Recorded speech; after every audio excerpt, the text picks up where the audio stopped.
자, 그들이 이 말을 듣고 하나님께 영광을 돌려 이르되, 그러면 또다 아니라. 제가 다시 외우겠습니다.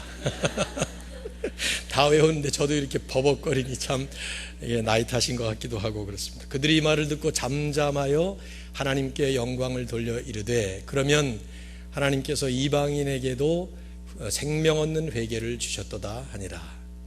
사도행전 11장 18절 말씀.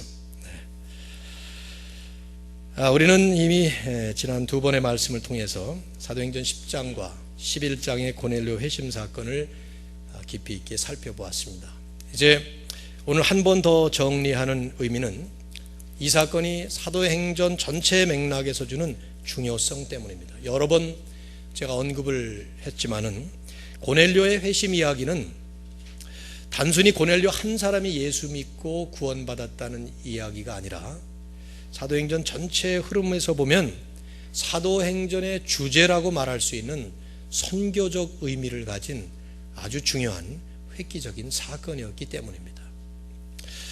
사도행전의 기자인 누가는 성령의 감동으로 이 초대교회 역사를 기록하면서 이 사건을 통해서 적어도 세 가지의 중요한 포인트를 우리에게 남겨주었다고 저는 생각합니다. 오늘 그걸 같이 좀 반복되는 얘기가 많이 있겠지만 정리 차원에서 함께 나누도록 하겠습니다. 첫째로, 이 사건은 우리에게 복음의 절대적 필요성을 말씀하고 있습니다. 복음의 절대적 필요성, 즉 풀이해서 말한다면 이 이야기는 모든 사람이 반드시 만나야 될 예수 그리스도를 전하는 이야기예요. 이건 고넬료의 이야기가 아닙니다. 베드로의 이야기도 아닙니다. 천사가 고넬료에게 나타났다, 베드로가 환상을 보았다, 이런 얘기가 아니에요. 예루살렘 교회 얘기도 아닙니다.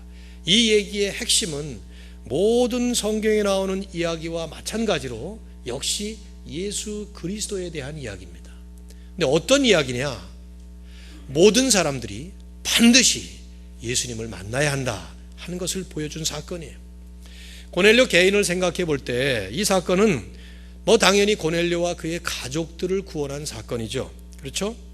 고넬료가 자기에게 나타났던 천사가 한 말 중에 한 말을 베드로에게 전하면서 베드로를 데리고 와야 될 그 이유를 천사가 이렇게 말을 했다고 전했어요. 11장 14절을 보시면 그가, 즉 베드로가 너와 내 온 집이 구원받을 말씀을 내게 이르리라. 10장에는 그 말씀이 안 나와요. 천사가 고넬료에게 나타났을 때 그 말씀을 했다는 말이 없지만 나중에 베드로가 예루살렘 교회에서 이 사건을 보고를 할 때 그 얘기를 고넬료가 했다는 얘기를 베드로가 전하고 있어요. 그렇죠?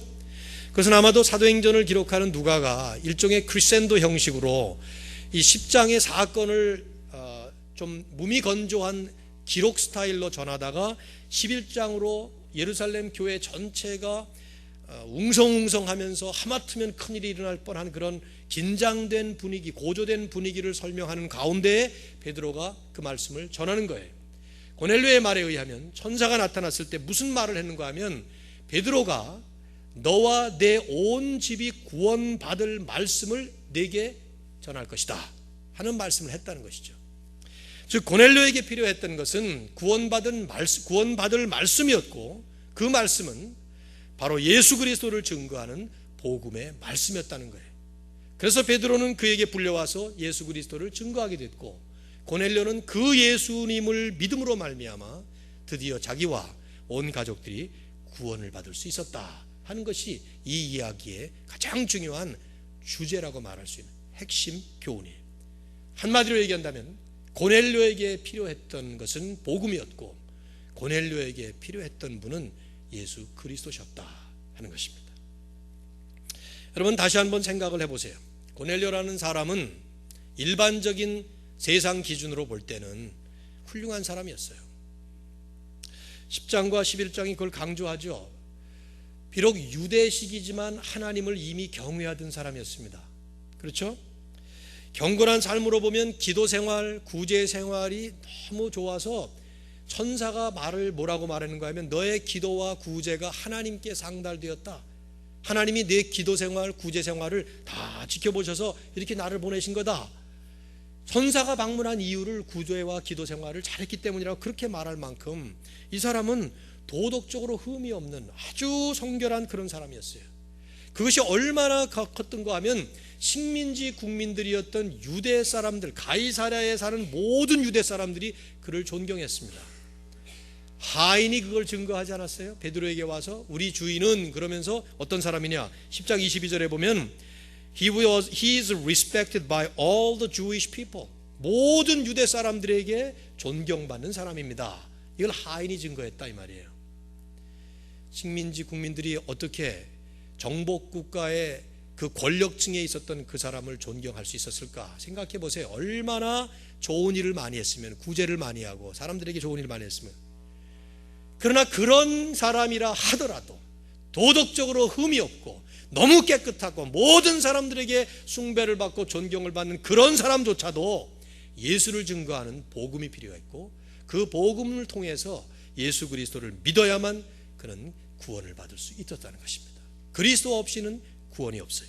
예수 없이는 아무리 깨끗한 생활, 아무리 존경받는 사람, 아무리 탁월한 도덕성을 가지고 있었다 하더라도 그것이 아무런 소용이 없는 그런 일이었다는 것이죠. 또 다른 각도에서 생각해 보면 고넬료는 그 당시에 세계를 다스리던 대로마 제국의 이 군대의 지휘관이었어요. 뭐 얼른 생각하면 우리식대로 생각한다면 100명 정도 거느리는 중대장이었으니 뭐 그까지 대위 계급 이렇게 생각할 수 있겠지만 그렇지 않아요. 로마 군대는 그 당시에 막강한 권력, 절대적인 권력을 휘두르는 그런 그 나라의 군대였습니다. 거기에 지휘관이었어요. 가이사랴의 어쩌면 수도 경비를 맡은 사람이었는지도 모르죠. 아무튼 그 가이사랴라는 도시를 통치하는 권력층의 기득권자였습니다. 쉬운 말로 표현한다면 식민지에서 그런 많은 권력을 가진 사람이 있기 때문에 부러울 게 없는 사람이, 아쉬울 게 없는 사람이, 모자랄 게 없는 사람이, 가진 거 다 가진 사람입니다. 그런데 그런 사람에게 필요한 분은 역시 예수 그리스도셨다 하는 것입니다. 저는 생각을 많이 해봅니다. 이 사건의 핵심 인물로 하나님은 왜 하필 고넬료를 선택했을까? 첫 번째 이유는 그가 이방인이었기 때문이에요. 그래서 유대 사람들에게, 교회에게 이방을 향해서 복음의 문을 열었다, 이방인들에게도 하나님께서 생명 얻는 회개를 주셨다 하는 명백한 진리를 말씀하기 위해서 했지만, 뭐 그런다면 이방인 중에서 고넬료 말고 뭐 얼마나 많은 사람이 있었겠어요? 왜 하필 고넬료냐 이 말이죠. 지금 우리가 생각한 것처럼 고넬료처럼 좋은 사람, 고넬료처럼 부러울 게 없는 사람, 모든 걸 다 가진 사람, 그러나 그런 사람에게도 그리스도 예수가 필요했다면, 그렇다면 우리 모두는 누구나 다 예수 없이는 못 산다, 예수 그리스도를 반드시 만나야 한다, 이 복음을 들어야 되고 그 복음을 통해서 그리스도를 만나야만 한다 하는 것을 우리에게 가르쳐준 사건이에요. 혹시 여러분 가운데 아직 예수님 만나지 못한 분 계십니까? 청년들 가운데 교회는 나오지만, 또 오늘 나왔지만 아직 예수님 만나지 못한 분 계세요.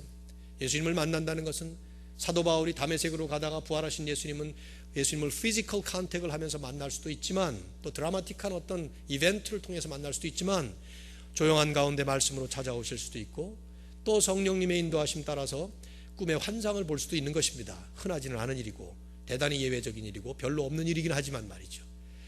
그러나 어쨌든 예수님을 만나는 것이 중요해요. 인격적으로 주님을 만나는 것이 필요해요. 그 퍼스널 인카운터가 중요하다 이 말이에요. 그걸 아직도 못했다면, 그래서 그 예수님이 여러분의 개인적으로 구원주가 아니시고 아직도 주님이 아니시라면 여러분에게 필요한 분은 누구보다도 예수님이세요.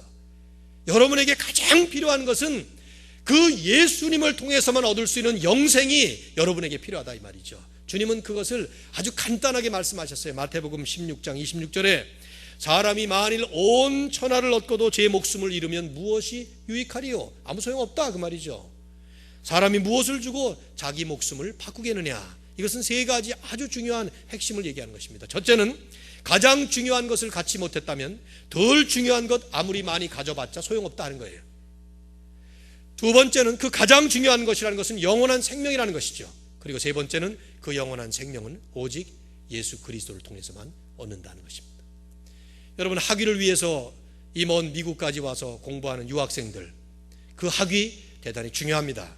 공부 아주 중요하죠. 그 많은 돈을 들이고 젊음의 이 귀한 소중한 시기를 이곳에 와서 참 이렇게 고생하면서 힘들게 하는 것 말이죠. 그러나 그 모든 것이 예수 위에 기초를 세우지 못하면, 예수 그리스도를 만나서 영원한 생명에 대한 분명한 여러분이 갈 길을 바로 찾지 못하면 그 모든 것이 헛된 것이 될 수 있다는 사실을 기억하셔야 합니다. 이민 생활하시는 교우 여러분들, 뭐 때문에 우리가 조국을 버린다기보다는 떠나서 여기까지 와서 이렇게 힘들게 그 어려운 영어로 힘들게 이민 생활합니까? 여러분 뭐 때문에 그렇게 하십니까? 많은 이유가 있겠죠. 그러나 그 모든 이유를 다 제쳐놓고 가장 중요한 것은 예수 그리스도가 우리의 이민 생활이든 유학 생활이든 장년이든 청년이든 우리의 삶의 기초가 되어서 우리에게 영원한 생명의 주인으로서 우리의 삶을 붙들어 주실 때, 이것이 갖춰져 있다면 사실 나머지는 별거 없는 거예요. 주님은 누가복음 12장 15절에서 그런 말씀을 하셨습니다. 사람의 생명이 그 소유에 넉넉한 데 있지 아니하니라. 사람의 생명, 그러니까 true value of life, 그렇게 표현해도 돼요. 생명의 진정한 가치가 그렇게 표현해도 되는 말이에요. 사람의 소유에 있지 않다. 그럼 뭐냐? 내가 곧 길이요 진리요 생명이신 예수 그리스도에게 있다. 그것을 말씀하는 것입니다. 오늘 이미 예수님을 믿으시고 구원받아서 우리가 매주마다 이렇게 예배를 드리고 있는 저와 여러분에게는 이것이 다시 한번 확인되고 또 점검되고, 그래서 분명히 내 삶의 가장 중요한 파운데이션에 예수 그리스도가 세워져 계시는가 하는 것을 우리는 스스로를 돌아보는 시간이 되어야 될 것입니다. 주님의 그 귀한 은혜가 여러분과 저에게 함께 하시기를 주의 이름으로 축원합니다. 두 번째 고넬료 회심 이야기가 우리에게 보여주는 또 하나의 포인트는 전도자, 제가 좋아하는 말은 사실은 전도자라는 말보다는 증인이라는 말을 쓰고 싶어요. 증인의 결정적 역할입니다. 복음의 절대적 필요성과 함께 마치 쌍벽을 이루는 또 하나의 진리는 증인의 결정적 역할이에요. 이건 무슨 말이냐면, 제가 말을 풀이한다면 모든 교회, 모든 성도는 예외 없이 증인의 사명을 반드시 감당하며 살아야 한다 하는 것입니다. 여러분, 이제 고넬료 사건을 다시 한번 되돌아서 생각해 보세요. 고넬료 가족들에게 예수 그리스도를 전하는 복음이 절대적으로 필요한 것이었다면, 그렇다면 그 복음을 전해야 했던 베드로의 역할 역시 아주 결정적인 것이었습니다. 반드시 베드로가 고넬료에게 찾아가서 복음을 전해야만 했었다는 사실이에요. 만일에 어떤 이유에서든지 베드로가 복음을 전하지 않았다면, 뭐 가기 싫어서 안 갔다든가, 이방인에게 교제하기 싫어서, 아니면 사정이 있어서 못 갔다든가, 그래서 복음을 고넬료에게 찾아가서 베드로가 못 전했다면 반드시 somebody else, 누군가가 베드로 말고 또 가서 전했어야만 하는 거예요. 왜 그러냐면, 우리가 주목할 사실은 이미 말씀을 한번 드렸어요. 고넬료에게 천사가 나타났을 때 천사가 직접 복음을 전할 수 있었어요. 그래요, 안 그래요? 생각해 보십시오. 천사가 나타나서 베드로를 모셔오라 하는 얘기를 했을 때 고넬료는 거기에 의심의 여지 없이 반문하지 않고 곧바로 가서 그 다음날 베드로를 모셔옵니다. 즉각적으로 순종해요. 그렇다면 그런 고넬료에게, 다 준비된 사람에게 천사가 복음을 직접 전했다면 정확하게 전할 수 있지 않았겠어요? 더구나 제 생각에는 천사가 나타나서 복음을 전했다면 그거야말로 얼마나 드라마틱한 경험이냐 이 말이죠. 그렇지 않아요? 여러분이나 저나 우리가 신앙생활 하다가 우리도 그런 경험 좀 한번 만나고 싶은 생각 들지 않으세요? 천사가 나타나서 너는 이제 그 전공 바꿔서 딴 공부해라. 그러니까 10년 동안 PhD를 하려고 공부해왔는데 그렇게 하면 두말 없이 바꿀 수 있죠. 뭐 천사가 나타나서 했는데 말이죠. 안 그래요?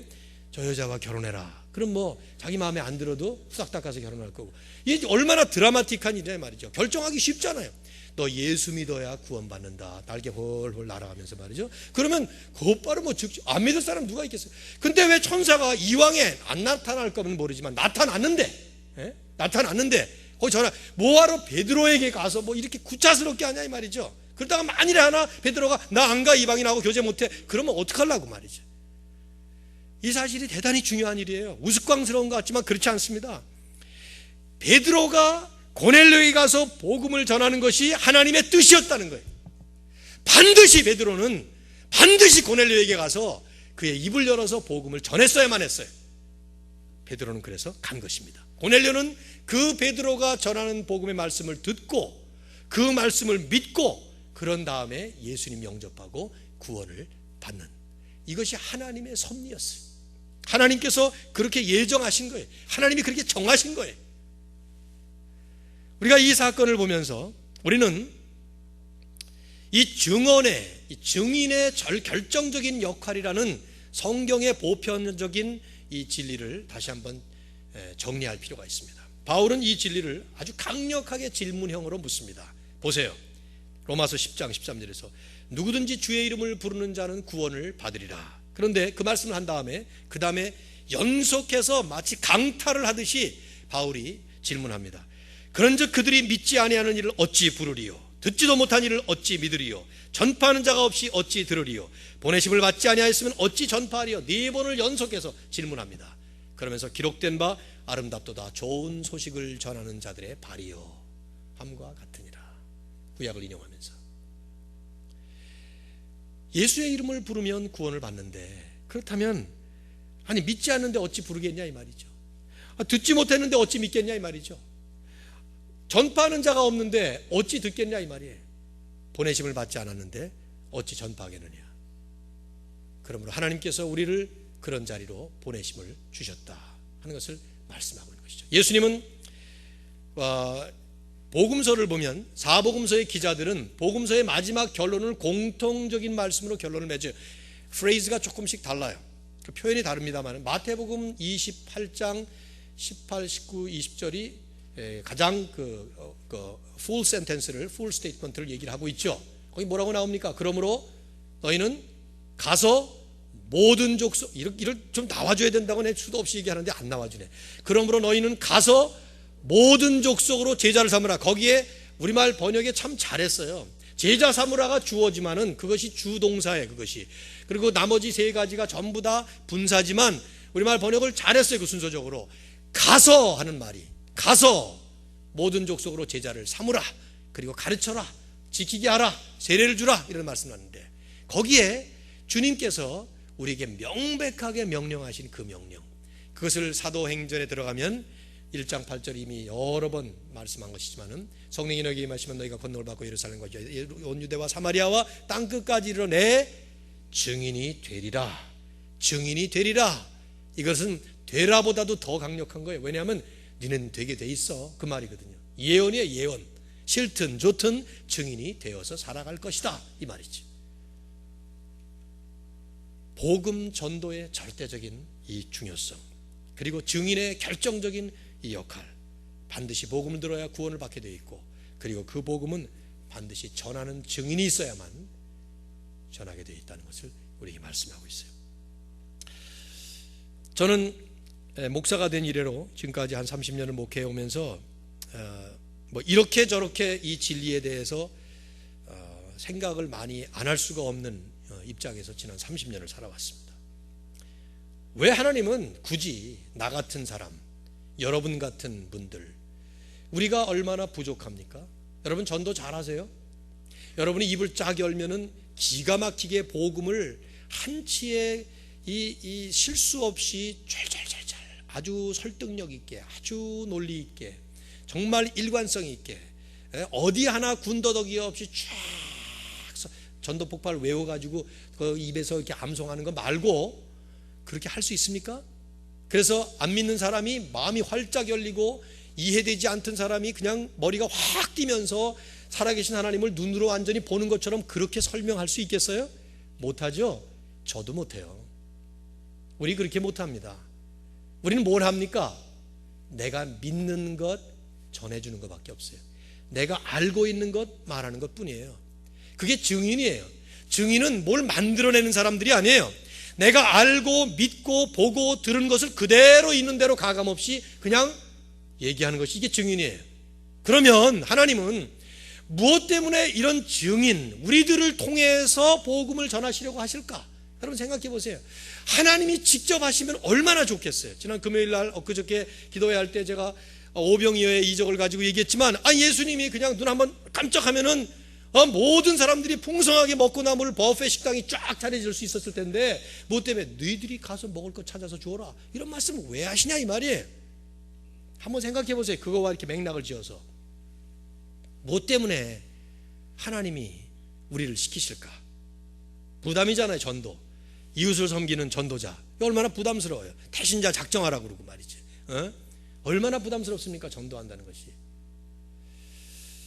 근데 이것은 부담으로 생각하는 것이 착각이고 오해입니다. 이건 영광입니다. 왜냐하면 하나님께서 두 가지를 여러분 기억하세요. 하나님이 모든 거 다 아세요. 절대로 어떤 사람이 예수 믿는 것은 내 말의 논리로 믿지 않습니다. 설득력 가지고 그 사람이 감화되지 않습니다. 기가 막힌 감동적인 스토리를 전해준다 하더라도 눈물은 줄줄 흘려도 예수 믿는 것은 쉽게 이루어지지 않습니다. 그 사람이 준비되어서 하나님이 준비된 심령의 문을 활짝 여시고 눈을 여시고 귀를 여실 때 성령의 음성을 듣고 하나님의 역사하심을 통해서 그 사람이 믿게 되어 있어요. 하나님이 하시는 일이에요. 전부 다 하나님이 하시는 일이에요. 구원받는 것은. 그런데 두 번째, 그 하나님이 하시는 일에 우리를 세워서 쓰시는 거예요. 어쩌면 그 놀라운 영광스러운 구원의 역사에 우리를 영광스러운 사명을 주셔서 동참하게 하시는 것이죠. 우리는 그냥 가만히 거기서 쓰임 받으면 되는 거예요. 그냥. 배너라는 영화를 보셨나요? 네? 표정 좀 한번 알려주세요. 배너 아마 장년들은 보셨을 것 같아. 그렇죠? 어른들은. 청년들 배너 영화 봤나요? 이게 1959년도 영화니까 안 본 사람이 있겠지만 이런 영화 안 보는 것은 회개할 건 중에 하나입니다. 이거는 반드시 봐야 될 일이에요. 반드시 봐야 될 영화입니다. 이게 루 와레스라고 하는 분이 자기 자전적 소설을 썼거든요. 19세기 말에. 그것을 이제 윌리엄 와일러 감독이 이 영화를 만들었죠. 그래서 그 11개 부문의 아카데미상을 수상했는데 이제 안 본 사람은 제가 얘기하는 게 무슨 얘기인지 모를 거예요. 거기에 그 전차 경기가 나오잖아요. 보신 분들은 얼굴 활짝 피시고 저한테 좀 표정을 좀 전달해 주시면 좋겠는데 그 전차 경기에서 마지막에 그 주인공 찰턴 헤스턴이 아카데미 주연상을 탔는데 메살라라고 하는 자기의 그 대적자하고 대적을 하면서 마지막에 이기는 장면 나오잖아요. 거기서. 그러니까 각본이 거기 이겨야 되거든. 거기서. 그리고 자기와 적된 그 메살라가 거기서 그냥 만신창이가 돼가지고 죽어가는 그게 이제 영화의 각본인데 찰턴 헤스턴 이 배우가 좀 염려가 됐던 것 같아요. 이거 실화예요. 그래가지고 감독이 물었어요. 윌리엄 와일러 보고 How can I win? 자기는 I've never ridden chariot. 이렇게 얘기하면서 한 번도 마차를 타본 적이 없는데 어떻게 내가 이기겠느냐? 그러니까 뭐라고 감독이 말한 줄 아세요?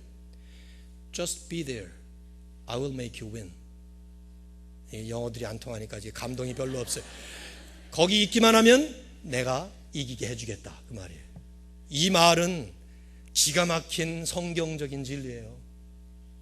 전부 다 감독이 하는 일이에요. 영화 배우들은 어떤 면에서 보면 꼭두각시들이에요. 조금 더 잘해. 그렇게 해야 되고 이렇게 해. 그럼 이렇게 해야 되고 감독이 하는 일이에요. 전부 다. 그런데 배우가 하는 일은 뭡니까? Just be there. 마차에 올라타고 있으면 그러면 이기게 해주겠다는 것이지. 이것이 하나님께서 하시는 일이에요. 하나님께서 우리 보고 하시는 말씀이 Just go, I will make you win. Just be there, I will make you win. 내가 다 해놨어. 고넬료 마음문 열어놨지. 오랜 세월 동안에 그 사람에게 감동 주고 긍휼의 마음을 주고 그래서 다 준비시킨 다음에 베드로가 가서 예수님이 십자가에 죽으셨고 사흘 만에 살아나셨는데 그러니까 그 말 하는 동안에 그냥 성령이 임하면서 예수 믿고 구원받는 역사가 일어나잖아요. 우리가 봤잖아요. 베드로가 이 말을 하고 있는 과정 그 동안에 성령이 임하시고 있는 것이 베드로 말 끝나지 않았어요. 그래서 영접할래 그런 말도 할 필요가 없었어요. 준비된 사람 하나님이 다 하시는 일을 그냥 쓰임받도록 하는 이것이 증인의 이것이 전도자의 영광이에요. 저는 목회를 하면서 이걸 얼마나 많이 체험하는지 몰라요. 내가 기가 막히게 설교를 하고 기가 막히게 복음을 전했는데 안 받아들이는 사람 처음에는 저는 완전히 망가진 인간이구나. 이건 아주 그냥 아주 몹쓸 사람이구나. 이런 생각을 했는데 그게 아니에요. 아직 때가 안 이르렀기 때문에 그런 거예요. 그런데 어떤 사람은 그냥 가서 말을 이렇게 한참 하는 동안에 벌써 얼굴 표정이며 눈이며 이게 펴지기 시작하면서요, 그냥 길게 말할 필요가 없어. 그래서 중간에 말 한참 하다가 내 간증도 좀 섞고 뭐 여러 가지 예화도 하고 그럴래다가 다 생략해버리고 예수 믿을래요? 그러면 속으로 마치 진작 말씀하시지 그렇게 말하는 것 같은 인상을 주는 사람들도 있어요. 이미 다 준비되어서. 김인수 장로님이라는 분이 돌아가셨습니다마는 남서른의교회 장로님이셨는데, 이분이 코스타에서 기가 막히게 복음 제시를 했어요. 코스타 첫날, 언제나 복음을 전하는 날인데, 제가 그때 저도 강사로 갔을 때인데 기가 막히게 복음 전해서 수백 명이 일어났어요. 그 다음에 우리 교회에 오셔서 전도 집회 때 말씀을 전하라고 그랬어요. 한 명도 일어난 사람이 없었어요. 한 명도. 똑같은 말씀을 제가 그랬거든요.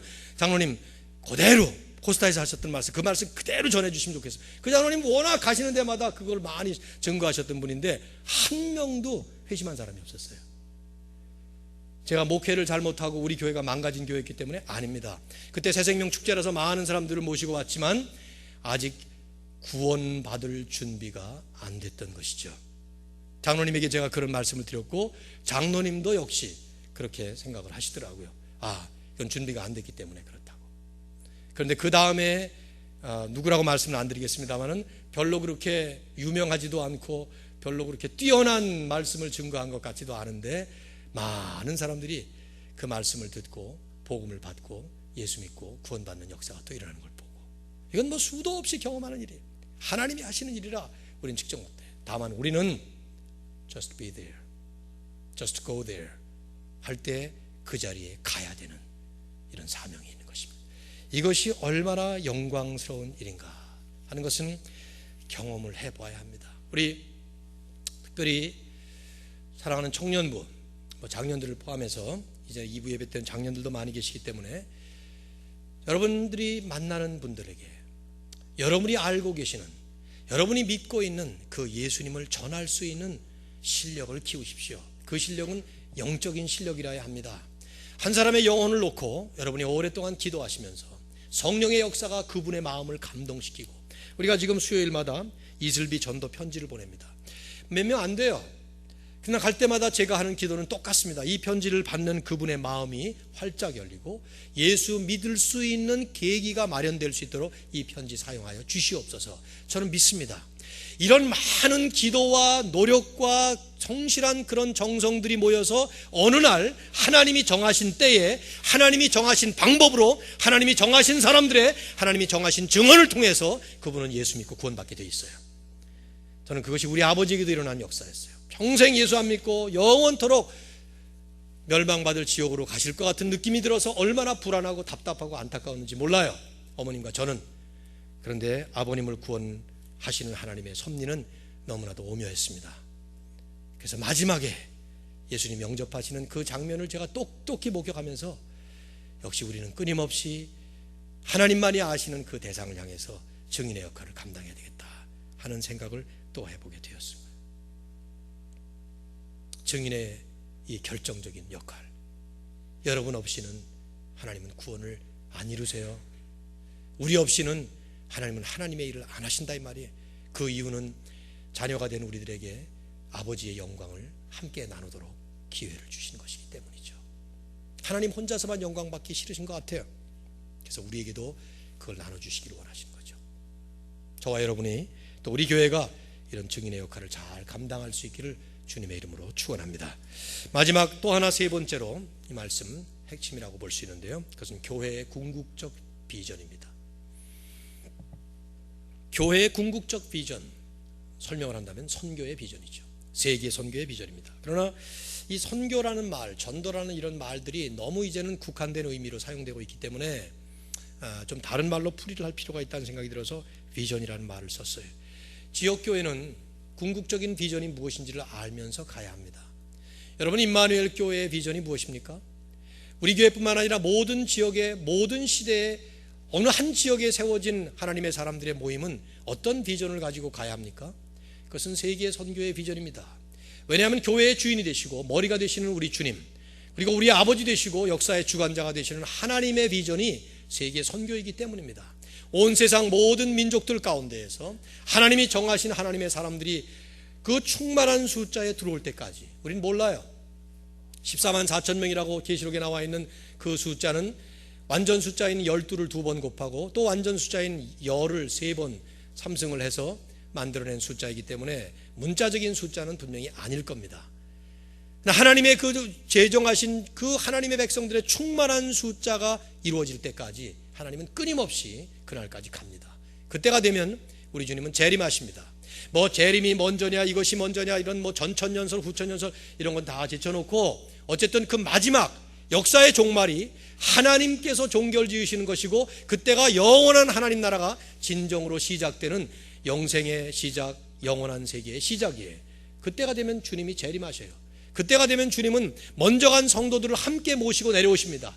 그때가 되면 살아있는 성도들은 휴거가 되어서 우리 온몸이 부활하신 주님의 모습처럼 그렇게 올라가서 공중에서 주님을 영접합니다. 죽은 성도들은 부활하고 살아있는 성도들은 몸이 변화되어서 말이죠.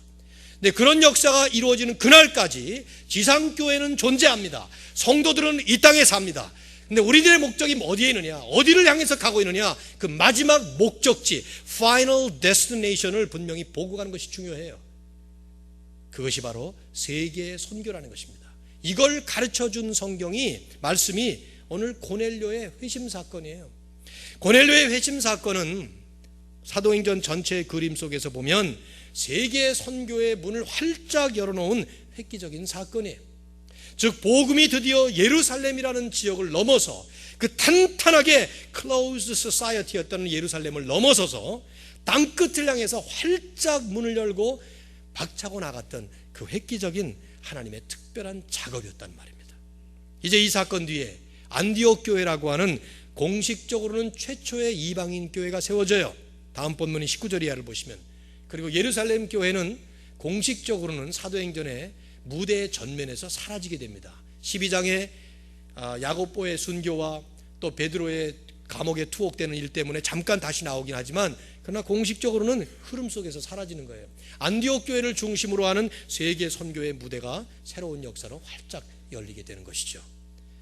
고넬료 한 사람을 회심시키기 위해서라면 굳이 천사가 그를 직접 방문할 필요가 없었어요. 베드로에게 3번씩이나 환상을 보여주실 필요가 없었다 이 말이에요. 직접 육성을 들려주실 필요도 없었고 성령이 직접 말씀하시는 등등의 일련의 특별한 조치들이 다 필요가 없는 일이었어요. 이렇게 특별한 일을 하셨던 이유는 모든 회심이 이렇게 이루어진다는 뜻이 결코 아니고 이것은 특별한 의미 때문이에요. 그 의미가 뭐냐? 이 사건으로 인해서 예루살렘 교회가 드디어 이방과 유대를 하나로 이끌어가는, 아니 일방과 열방을 향해서 하나님의 구원 역사인 세계의 선교의 역사를 활짝 펼치는 첫 출발 테이프를 끊는 이런 장면으로서의 의미를 가지고 있단 말이죠. 오늘 우리를 향한 이 사건이 남겨주는 교훈은 바로 그것입니다. 예루살렘 교회도 역시 한 지역교회에 불과했어요. 예루살렘이라고 하는 그 지역에. 그래서 그들은 자기들도 모르게 계속 부흥의 부흥, 성장의 성장을 거듭하면서 여기가 좋사오니 하는 자리에 머무르는 그런 분위기를 만들어가고 있었던 거예요. 그때 하나님은 그들을 터뜨리셨고, 그러면서 여전히 벗어나지 못하는, 이 깨뜨리지 못하는 그 유대 문화, 유대 의식을 깨뜨리시는 역사를 고넬료 사건을 통해서 하심으로써 세계 선교를 바라보도록. 그래서 예루살렘 교회는 드디어 깨달은 거예요. 그러면 하나님께서 이방인에게도 생명 얻는 회개를 주셨단 말이구나. 오늘 그런 탄성을 우리가 암송하지 않았어요? 더 이상 그들이 논란을 하지 않고 잠잠해서 하나님께 영광을 돌리면서, 그래, 그렇다면 하나님께서 이방인들에게도 문을 여셨다는 뜻이구나. 그러면서 드디어 그들의 멘탈리티가, 의식이 획기적으로 변화되는 그런 순간을 맞았던 것이죠. 오늘 이 말씀을 우리가 묵상을 할 때 우리는 임마누엘 교회라는 이름, 전 참 우리들이 이제 붙이다 보니까 그렇게 돼버렸는데, 뭐 고린도 교회, 예루살렘 교회, 로마 교회, 뭐 이런 빌립보 교회, 사실은 그런 교회 이름들이 없었습니다. 바울은 편지를 쓸 때마다 빌립보에 사는 성도들에게, 고린도에 사는 성도들에게, 로마에 있는 성도들에게 그렇게 말을 했지, 로마 교회에게 이렇게, 거긴 무슨 뭐 우리 교회처럼 이렇게 간판이 붙어 있고 그런 게 아니에요. 초대교회는 그런 게 없었습니다. 그런데 교회 역사가 진행되다 보니까 그 시대, 그 시점, 그 자리에 있는 교회들마다 지역교회로 이렇게 변질되는, 이건 변화가 아니라 변질인데 변질되는 모습이 역력해요. 그래서 저는 사실은 교회 이름에 지역이 들어간 건 별로 좋은 게 아니라고 생각하는데, 뭐 남의 교회 이름 우리가 탓할 필요는 없겠고, 다행히 우리 교회는 아무튼 지역이 없는데 앞에 붙어 있긴 하죠. 필라델피아라는 말이. 워낙 임마누엘 교회라는 이름이 많다 보니까 아이덴티파이 하려고 그렇게 붙긴 했습니다만은, 우리는 필라델피아로부터 시작을 하지만 우리의 궁극적인 데스티네이션은, 그 goal은 세계 선교예요. 여기 지금 땅끝까지 끝날까지 세계 선교를 이루어가는 교회라는 것은 그냥 멋있는 표가 아니에요. 저 문구가 멋있어서 만들어낸 것이 아닙니다. 성경이 우리에게 바라보라고 하는 궁극적 지향점이기 때문에 그렇습니다.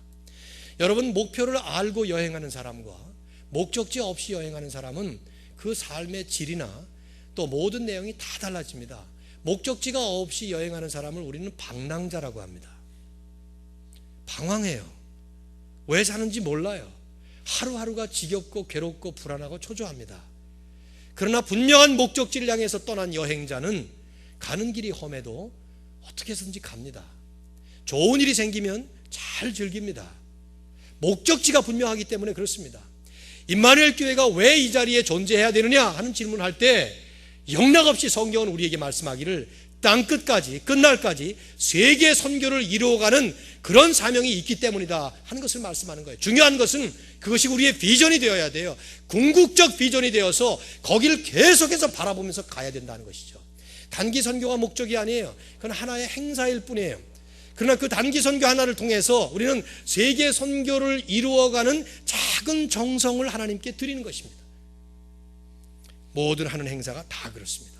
6월 달에 단기 선교 나가기 전에 선교 대회도 이제 있게 되는데, 우리가 하나님 앞에서 이 말씀을 우리에게 주시는 말씀으로 받으면서 저는 우리의 당면 과제는 역시 고넬료나 베드로나 예루살렘 교회가 겪었던 것이라고 저는 믿습니다. 뭐냐 하면은 존 스타트 목사님이 이 말씀을 주예를 하면서 그렇게 말을 했어요.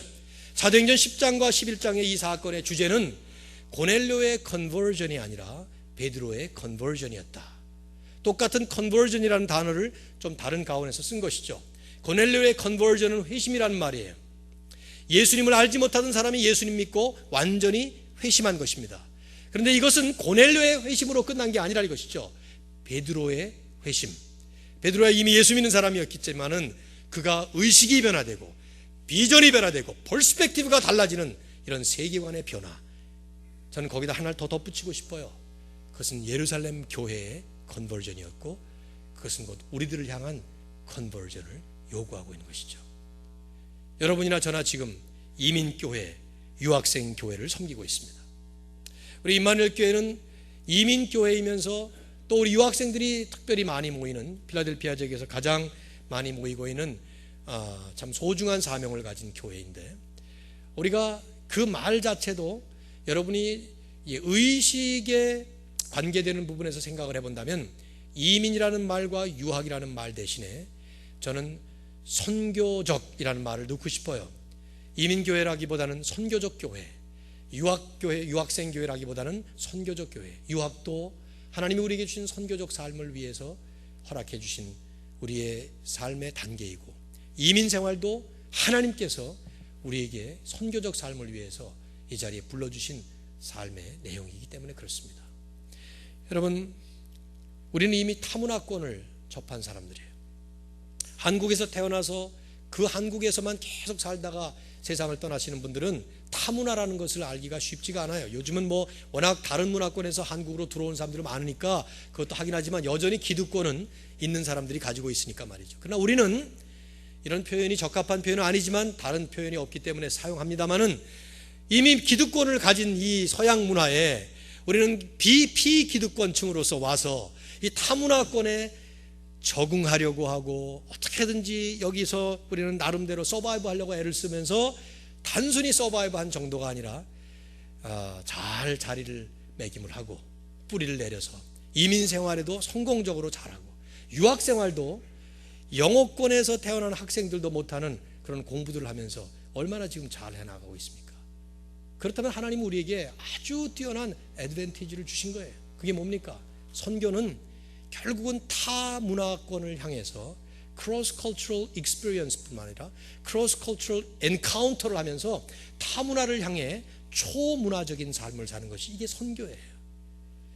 다른 문화권, 유대인들이 이방인을 향해서 문을 열고 그 이방인들을 향해서 복음을 들고 나갔어야 되는 이런 아름다운 사명의 모습처럼 오늘 우리를 하나님께서는 이런 디아스포라 교회, 디아스포라 학생, 디아스포라 이민자로 세상을 향해서 나아가도록 부르신 것이죠.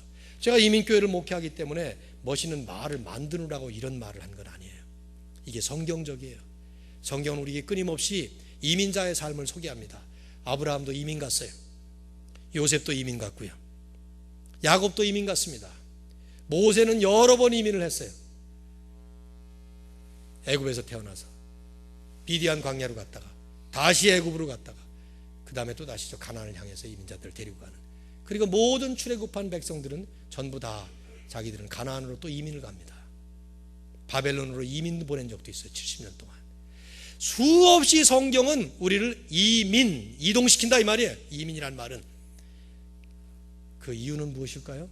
하나님은 복음을 들고 가는 곳마다 땅끝을 향해서 열방을 향해서 선교적 삶을 살라고 하는 것입니다. 오늘 여러분과 제가, 우리 교회가 이 사명을 향해서 새로운 탈바꿈, 새로운 변화가 필요합니다. 변질된 교회의 새로운 변화. 그래서 주님을 향해서 세계 선교의 비전을 가지고 끝까지 나아갈 수 있는 우리 모두가 될 때 주님은 저와 여러분과 우리 교회를 통해서 하나님의 뜻을 멋있게 이루어 가실 것입니다. 이런 은혜가 함께 하시기를 주의 이름으로 축원합니다.